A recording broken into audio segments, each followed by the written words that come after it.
Limang taon nang nagpapalit ng sapatos ng kabayo si Tatay Bernardo.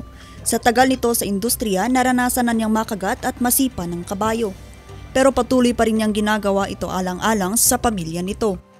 Tilibor ko no pat nga saka bali 1.5. Kung no di dati service mi nga madadayo kami mga kamat 1,000 times ang saka so nga kana 4,000. Ang sapatos kasi ay nakakatulong upang maiwasang mapilay ang mga kabayo at upang hindi masugatan ang mga ito at kadalasang nagdudulot ng impeksyon. Kailangan sa kabayo namin kailangan may sapatos kasi sa mga semento masakit sa paa nila tsaka sa bato.